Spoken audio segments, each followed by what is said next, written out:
दोस्तों नमस्कार। मेरे YouTube चैनल पे फिर आपका स्वागत है। यहाँ बात होती है राजनीति की, इतिहास की, संस्कृति की, साहित्य की, संविधान की और बहुत सारे अन्य पहलुओं पर। आज का विषय है पुलिस को फ्री हैंड। इस विषय में राजनीति भी है और संविधान भी है, जिसको दोनों को लेते हुए मैं विश्लेषण करूँगा। आपको याद होगा उत्तर प्रदेश में पिछले दिनों एक दुर्दांत अपराधी विकास दुबे इनकाउंटर में मारा गया था। उसके पहले उसने कुछ पुलिसकर्मियों की हत्या की थी। उसके बाद उत्तर प्रदेश सरकार के द्वारा पुलिस को फ्री हैंड देने की बात कही थी। इसके बाद चैनल भी उत्साह में आ गए थे, तुरंत ब्रेकिंग न्यूज चलने लगी कि पुलिस को फ्री हैंड दिया गया, पुलिस को फ्री हैंड दिया गया। दर्शक भी उत्साह में आ गए। ऐसा सब कुछ लगा कि एक हिंदी सिनेमा का माहौल हो गया, जहाँ नायक अक्सर फैसला ऑन द स्पॉट की बात करते हैं और विलेन को मारते हैं और दर्शक की तालियों से हॉल गड़गड़ाहट से गूंजने लगता है। परंतु लोकतंत्र कोई सिनेमा नहीं होता है, इसलिए पुलिस का फ्री हैंड की बात जब होती है तो उसके क्या मायने हैं, इसको भी समझना होगा। अगर कोई सरकार कहती है कि मैंने पुलिस को फ्री हैंड दे दिया है, तो किस पुलिस को फ्री हैंड दे दिया गया है? क्या किसी कांस्टेबल को फ्री हैंड दे दिया गया है? क्या किसी दरोगा को फ्री हैंड दे दिया गया है? क्या किसी डीएसपी को फ्री हैंड दे दिया गया है? क्या किसी एसपी को फ्री हैंड दे दिया गया है? डीआईजी को फ्री हैंड दे दिया गया है या आईजी को फ्री हैंड दे दिया? आखिर किसको फ्री हैंड दिया जाता है? अगर आप पूरी व्यवस्था को समझेंगे तो इनमें से किसी को फ्री हैंड नहीं दिया जाता है। फिर फ्री हैंड किसको दिया जाता है? तो अभी आप समझिए कि पुलिस किसके हाथ में होती है, मतलब पुलिस का जो विभाग है वो किस मंत्रालय के हाथ में होता है? तो वो वस्तुतः गृह मंत्रालय के हाथ में होता है। और जो गृह मंत्रालय है वो किसका भाग होता है? तो वो मंत्रिमंडल का भाग होता है। इस तरह जब आप पुलिस को फ्री हैंड देने की बात करते हैं तो वस्तुतः गृह विभाग को, गृह मंत्रालय को फ्री हैंड देने की बात करते हैं और अपरोक्ष रूप से मंत्रिमंडल को देने की बात करते हैं। मंत्रिमंडल मतलब कार्यपालिका का होता है। इसका मतलब है कि जो राज्य की सत्ता है, जो राज्य की कार्यपालिका है, उसके हाथ में फ्री हैंड होगा। कि मतलब किसके साथ क्या करना है। फ्री हैंड का पृष्ठभूमि यही है। हालांकि फ्रंट पर जो किसी को भी आप कहिए कि हम इसको फ्री हैंड दे दिए, उसको फ्री हैंड दे दिए, लेकिन मूलतः कार्यपालिका फ्री हैंड चाहती है और उसको कभी कभी प्रदर्शित करती है, कभी दबे पांव प्रदर्शित करती है, खुल के प्रदर्शित करती है, कभी निर्लजता के साथ प्रदर्शित करती है। अब हम समझते हैं कि कार्यपालिका को फ्री हैंड क्यों दिया जा सकता है। लोकतंत्र में कार्यपालिका का शासन नहीं चलता है। सरकार होती जरूर है, लेकिन सरकार अपने हिसाब से, राजतंत्र में जैसे चलता था कि राजा की मन मर्जी है और हिसाब चलाएगा, किसी को फ्री हैंड देगा, किसी का हाथ दाब लेगा, किसी का हाथ पकड़ लेगा, उस तरह से यहाँ नहीं किया जा सकता है।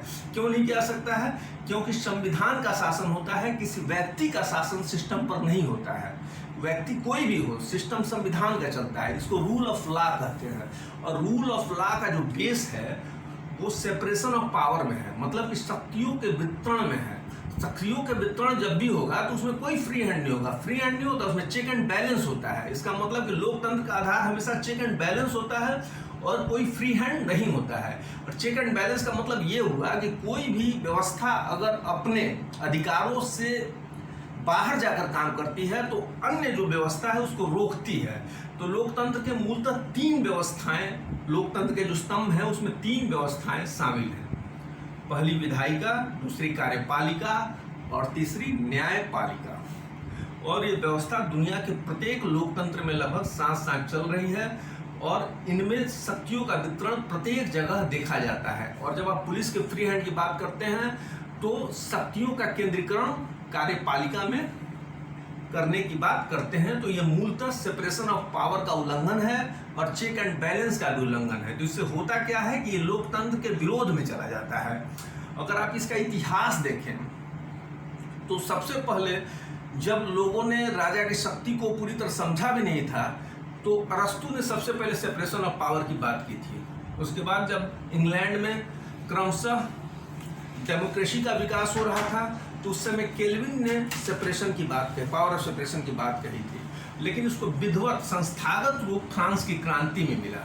फ्रांस की क्रांति में विचारकों का बहुत योगदान था, जिसमें मोंटेस्क्यू सबसे महत्वपूर्ण विचारक थे। और मोंटेस्क्यू ने ही सेपरेशन ऑफ पावर का सिद्धांत दिया। उसमें तीन भागों में साफ साफ बांटा गया प्रशासन व्यवस्था को, विधायिका, कार्यपालिका और न्यायपालिका। और मोंटेस्क्यू ने कहा कि कोई लोकतंत्र सही रूप से तभी संचालित होगा जिसमें तीनों का सत्ता का जो विभाजन होगा संवैधानिक रूप से होगा। उसके बाद फ्रांस के क्रांति के बाद लगभग यूरोप में जितने लोकतंत्र बने उसमें सेपरेशन ऑफ पावर की व्यवस्था की गई और उसका पालन किया जाने लगा।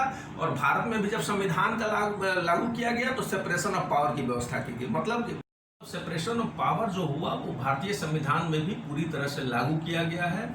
और भारतीय संविधान में जो विभिन्न भाग हैं और विभिन्न अनुच्छेद हैं उनमें स्पष्ट रूप से बांटा गया है कि इस अनुच्छेद से इस अनुच्छेद तक विधायिका के अधिकारों का, कार्यों का वर्णन किया गया है, न्यायपालिका के कार्यों का वर्णन किया गया है, कार्यपालिका के कार्यों का वर्णन किया गया है। लेकिन शुरू से ही तीनों स्तंभ जो हैं में थोड़ी बहुत घींचतान रही है और एक दूसरे के कार्य क्षेत्र में प्रवेश करने की प्रवृत्ति भी रही है। लेकिन चेक एंड बैलेंस से उसको सुधारा जाता भी रहा है।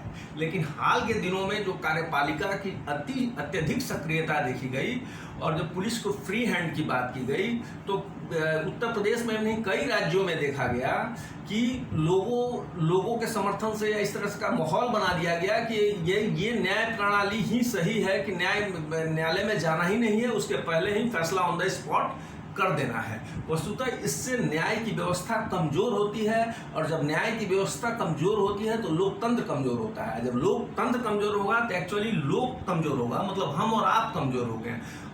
इस तरह की बात की जो पुलिस हैंड है, पुलिस को फ्री हैंड दिया जाए, इस तरह को बढ़ावा देना ही गलत परंपरा है। एक्चुअली इस बहाने कार्यपालिका अपने हाथों में शक्तियों का संग्रहण करती है और वो न्यायपालिका के कार्य को भी संपादित करने का प्रयास करती है, जो बहुत ही नकारात्मक तत्व है।